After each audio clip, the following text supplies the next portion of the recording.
Welcome to my channel. आज हम Russia और यूक्रेन के डिस्प्यूट के बारे में बात करेंगे कि आखिर ऐसी क्या वजह थी जिसकी वजह से इन दोनों देशों के बीच में युद्ध जैसी परिस्थितियां उत्पन्न हो गई हैं। तो चलिए हम बात करते हैं।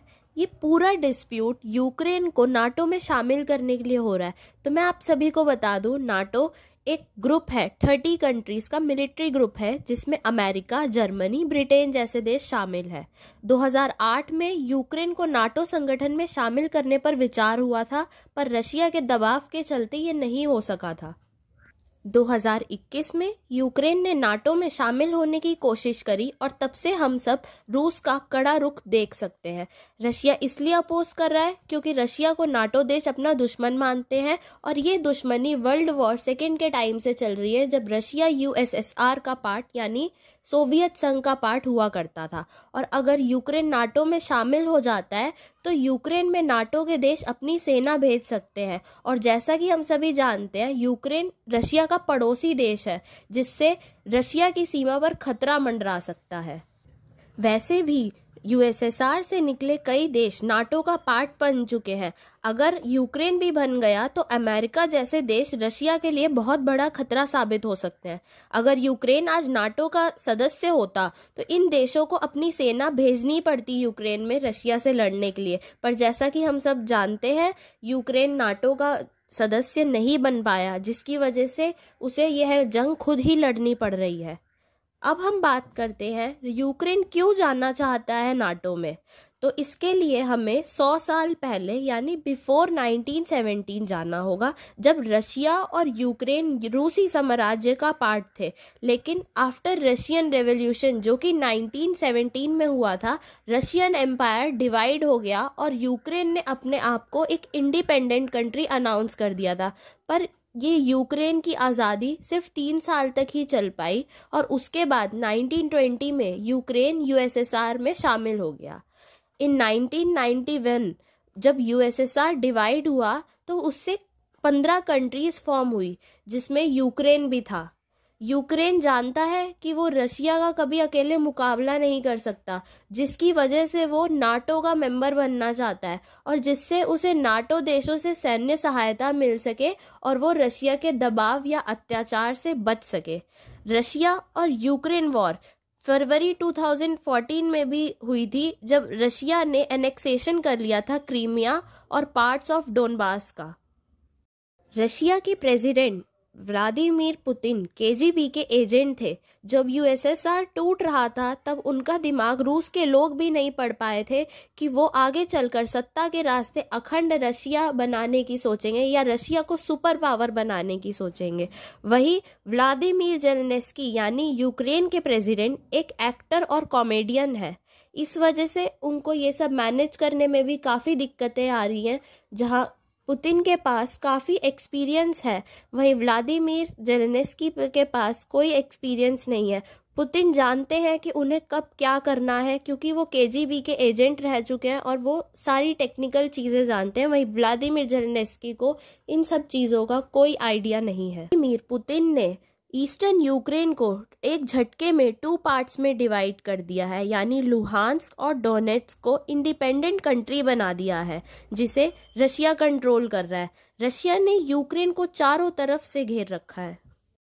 जैसा कि हम सब जानते हैं कि रशिया और यूक्रेन का ये डिस्प्यूट कोई नया मैटर नहीं है, पर इस बात ने तब हवा पकड़ ली जब इस साल यानी 2022 में 10 फरवरी को बेलारूस और रशिया ने एक मिलिट्री एक्सरसाइज एक दूसरे के साथ स्टार्ट करी, जिसको 20 फरवरी को ख़त्म होना था।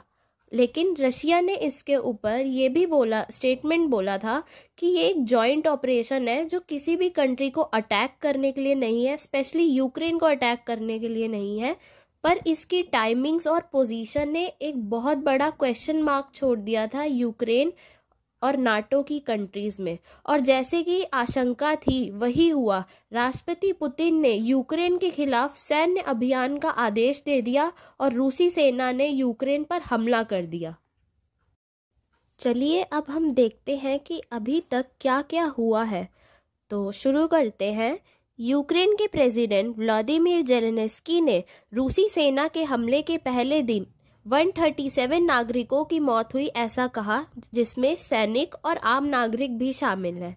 यूक्रेन की सीमा रक्षक सेवा यानी डीपीएसए ने कहा है कि 18 से 60 वर्ष के यूक्रेन के कोई भी पुरुष देश छोड़कर नहीं जा सकते, क्योंकि यूक्रेन से बड़ी संख्या में लोग पलायन कर चुके हैं। अभी तक 1.2 लाख लोग पलायन कर चुके हैं।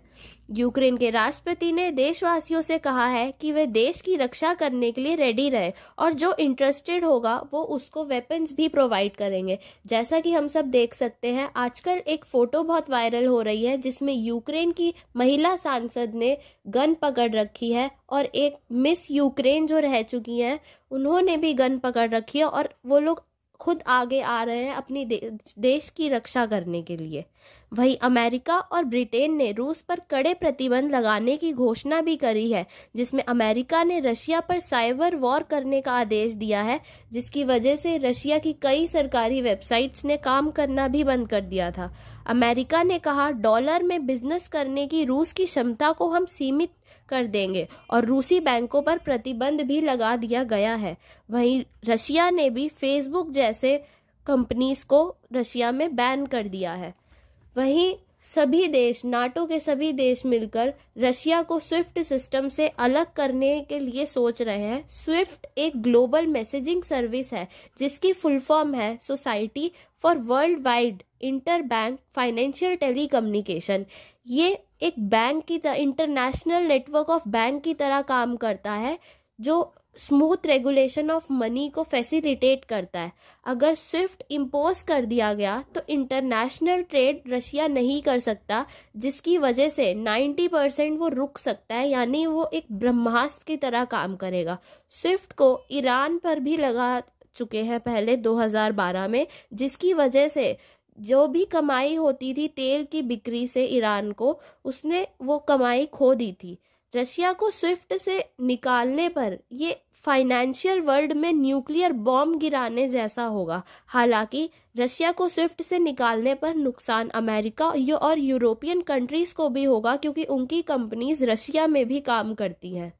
अमेरिकी राष्ट्रपति जो बाइडेन ने कहा है कि अमेरिकी सेना यूक्रेन में नहीं लड़ेगी, लेकिन नाटो के सदस्य देशों की रक्षा करेगी। यूरोपीय संघ के महासचिव जेन्स स्टोल्टनबर्ग ने बताया है कि नाटो ने अपने पूर्वी छोर पर 100 लड़ाकू विमानों को अलर्ट पर रखा है, पर नाटो ने यह भी कहा है कि यूक्रेन में उसकी सैन्य टुकड़ी भेजने की उनकी कोई प्लानिंग नहीं है। रूस ने यूक्रेन के सैन्य अड्डों और एयरपोर्ट्स पर हवाई हमले किए हैं। एजेंसियों ने कहा है कि यूक्रेन में उन्हें बताया है कि चेर्नोबिल के परमाणु केंद्र पर रूस ने कब्जा कर लिया है। यूक्रेन की सेना ने दावा किया है कि उसने 6 रशियन फाइटर प्लेन्स को मार गिराया है। वहीं रूस ने दावा किया है कि उसने 70 सैन्य ठिकानों को नष्ट कर दिया है। पुतिन ने यूक्रेन पर हमले के फैसले को सही ठहराते हुए कहा है कि हमारे पास रशिया की सेफ्टी के लिए और कोई ऑप्शन नहीं था और सैन्य अभियान कब तक चलेगा यह इस पर निर्भर करता है कि वह आगे कैसे बढ़ेगा। यूक्रेन ने दावा किया है कि उसने 1000 सैनिक रशियंस के मार गिराए हैं, पर यह बात अभी तक कहीं से भी प्रूफ नहीं हो पाई है, ना ही किसी एजेंसी ने इस बात को कंफर्म किया है। यूक्रेन की कैपिटल कीव पर रशिया ने मिसाइल स्ट्राइक करी है। रशिया ने कहा है कि उसने मेलिटोपोल इन साउथ को कैप्चर कर लिया है। United kingdom and 25 other Nations ने कहा है कि उनकी कंट्रीज यूक्रेन को वेपन्स प्रोवाइड करेंगी। वहीं यूक्रेन के राजदूत ने Indian prime minister Narendra Modi को इस मैटर पर हस्तक्षेप करने की गुजारिश करी।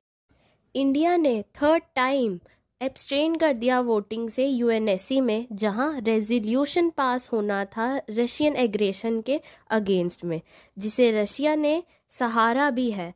यूएनएससी की फुल फॉर्म है यूनाइटेड नेशन सिक्योरिटी काउंसिल। ये कई कंट्रीज का एक ग्रुप है जो कि युद्ध जैसी परिस्थितियों के समय में मध्यस्थता कराने की कोशिश करता है। जैसा कि इंडिया ने अपना स्टैंड न्यूट्रल रखा, यानी उसने कोई भी साइड नहीं ली, पर अगर इंडिया कोई भी साइड लेता है तो दोनों तरफ ही उसका लॉस होगा। रशिया इंडिया का एक अच्छा दोस्त है काफ़ी टाइम से, साथ ही इंडिया की डिमांड 86% रशियन वेपन से पूरी होती है। रशिया इंडिया का एक स्ट्रॉन्ग एलाय है और वहीं दूसरी साइड है यूएसए, जिसे कुछ ही टाइम से इंडिया से रिश्ते अच्छे हुए हैं, जो क्वाड के साथ मिलकर रशिया को काउंटर करने के लिए स्ट्रैटेजीज बना रहा है। तो अगर इंडिया रशिया की साइड लेता है तो भी उसका लॉस होगा, और अगर वो यूक्रेन की साइड लेता है तब भी इंडिया का लॉस होगा, क्योंकि यूक्रेन के साइड यूएसए है। तो अगर वो यूक्रेन की साइड लेगा तो रशिया उसका दुश्मन बन जाता है। एजेंसी से खबर है कि क्रीमिया के थ्रू यूक्रेन में दाखिल होने के लिए रशिया ने क्रीमिया में कई टैंक्स भेज दिए हैं और यूक्रेन को चारों तरफ से घेर लिया है। चलिए आगे हम बात करते हैं कि आखिर वॉर के क्या क्या इफेक्ट्स होंगे। Russia third largest crude oil producer है, सो वॉर की वजह से रशिया पर सैंक्शन लगेंगे, जिससे फ्यूल महंगा होगा।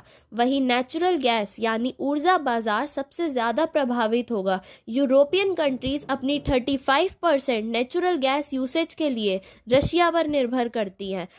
वॉर की वजह से यूरोपियन कंट्रीज पर बहुत बड़ा प्रभाव पड़ेगा।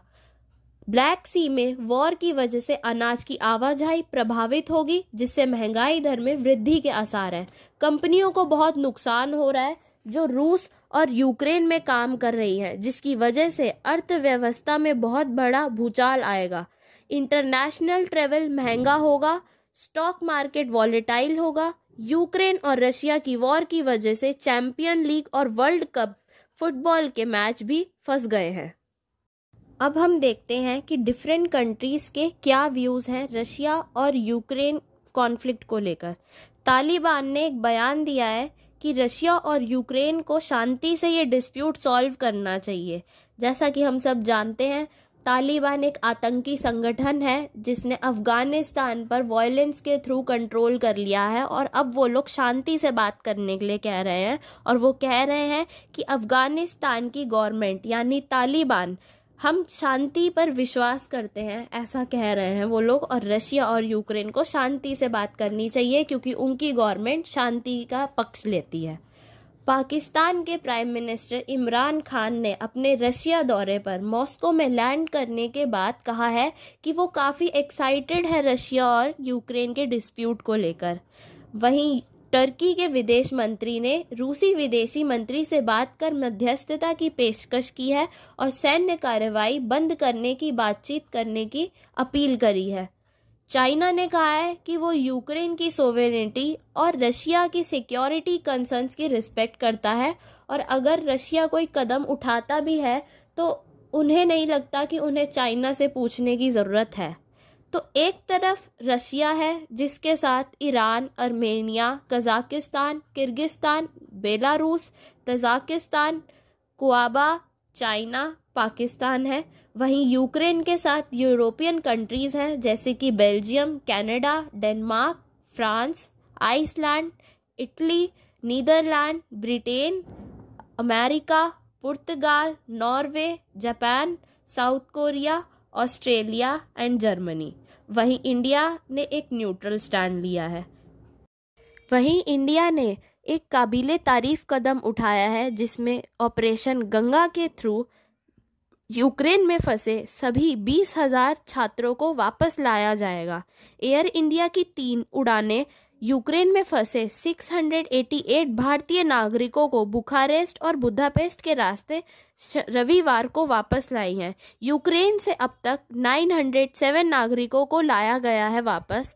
युद्ध क्षेत्र में अभी भी 13,000 भारतीय फंसे हुए हैं। वहीं अमेरिका जैसे सो कॉल्ड पावरफुल देश ने अपने 900 नागरिकों को बोला है कि वो कैसे भी कर अमेरिका वापस लौटे। उन्होंने बकायदा गाइडलाइंस भी जारी करी हैं कि वो किसी की कोई हेल्प नहीं करेंगे, वो अपने खर्चे पर वापस आए कैसे भी करके। वहीं इंडिया ने अपने सभी नागरिकों को खुद ही मदद करी है, खुद ही ट्रांसपोर्टेशन फैसिलिटी प्रोवाइड करी है और सरकार अपने खर्चे पर उनको वापस ला रही है। तो वहीं कई छात्रों के साथ यूक्रेन में बदसलूकी भी हुई है। कई छात्रों से यूक्रेनियन सोल्जर्स ने मारपीट भी करी है कि आपके देश ने जब हमें कॉपरेट नहीं करा तो हम आपको क्यों कॉपरेट करें। और दूसरी जगह रूस और यूक्रेन के बीच छिड़ी जंग का खामियाजा एक इंडियन स्टूडेंट को उठाना पड़ा है। खार्किव में पढ़ाई कर रहे 21 साल के इंडियन स्टूडेंट नवीन की मौत हो गई है शेलिंग की वजह से, जो कि कर्नाटका के रहने वाले थे, जिसकी पुष्टि खुद भारतीय विदेश मंत्रालय ने की है। हमलों के बीच यूक्रेन बेलारूस सीमा पर रूस से बातचीत के लिए तैयार हो गया। इससे पहले यूक्रेन के राष्ट्रपति व्लादिमीर जेलेंस्की ने बेलारूस में बातचीत पर प्रस्ताव ठुकरा दिया था। देर शाम जेलेंस्की के कार्यालय ने टेलीग्राम ऐप पर कहा कि दोनों पक्ष बेलारूस की सीमा पर अज्ञात स्थान पर मिलेंगे। हालांकि बातचीत का निश्चित समय नहीं बताया गया। रूस का एक प्रतिनिधि मंडल पहले ही रवाना हो चुका था। उधर यूक्रेन का प्रतिनिधि मंडल भी बेलारूस से निकल चुका था और बैठक से पहले ही यूक्रेन के राष्ट्रपति ने एक स्टेटमेंट दिया जिसमें उन्होंने कहा था कि हमें इस मीटिंग से ज़्यादा उम्मीदें नहीं हैं, और जैसे कि आशंका थी इस मीटिंग से कुछ भी निर्णय नहीं निकल सका और रशिया ने अपना हमला और तेज कर दिया। यूक्रेन के 2 न्यूक्लियर ठिकाने रशिया ने तबाह कर दिए। वहीं कीव के मेयर के अनुसार वासिल कीव में हवाई अड्डे के पास तेल डिपो से आग की लपटें आसमान में फैल गई। इस क्षेत्र में रूसी सेना से यूक्रेनी सेना की भीषण लड़ाई हुई। राष्ट्रपति व्लादिमीर जेलेंस्की के कार्यालय ने कहा, असैन्य जुलियाना हवाई अड्डे पर भी एक विस्फोट हुआ। रूसी सेना ने खार्किव में एक गैस पाइपलाइन को भी उड़ा दिया, जिसके बाद सरकार ने लोगों को अपने आवासों की खिड़कियों को नम कपड़े से ढककर खुद को धुएं से बचाने की सलाह दी है और अपने अपने घरों में पानी की एक भरी बाल्टी रखने को कहा है। वहीं यूक्रेन के फॉरेन मिनिस्टर ने खुली चुनौती दी है कि हम आखिरी सांस तक लड़ेंगे और 1 इंच भी पीछे नहीं हटेंगे। हिस्ट्री में पहली बार यूरोपियन यूनियन यानी EU वेपन्स खरीदेगा। यूक्रेन को हेल्प करने के लिए EU पहली बार खुलकर सामने आया है और उसने कहा है कि वो 450 मिलियन यूरो के हथियार खरीदकर यूक्रेन को हेल्प करेगा। यूक्रेन के मारियोपोल को रूसी सेना घेरने के लिए तैयार है। वहीं 19 यूरोपियन देशों ने अपना एयर स्पेस रशिया के लिए बंद कर दिया है, जिसमें स्वीडन, जर्मनी, फ्रांस, फिनलैंड जैसे देश शामिल हैं। वहीं रशिया ने भी जवाब में 36 देशों के लिए अपना एयर स्पेस बंद कर दिया है। अमेरिका ने रशिया में रहने वाले अमेरिकन्स को वहां से तुरंत निकलने को कहा है।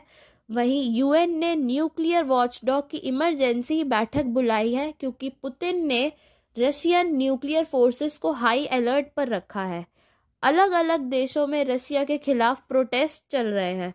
पुतिन ने इंटरनेशनल स्पेस स्टेशन, जो कि रशिया और अमेरिका मिलकर चलाते हैं, उसको यूरोप पर गिराने की धमकी दी है। यह स्पेस स्टेशन 500 टन का है, ISS नाम से जाना जाता है। इसकी मूवमेंट रशिया ही कंट्रोल करता है। नाटो की धमकी के बाद पुतिन आर पार के मूड में है। रशिया ने कंफर्म किया है कि उनके 3500 सोल्जर्स मारे गए हैं। Thanks for watching this video. आज के लिए बस इतना ही। वीडियो को लाइक ज़रूर करिएगा और चैनल को सब्सक्राइब करना ना भूलिएगा। Thank you so much.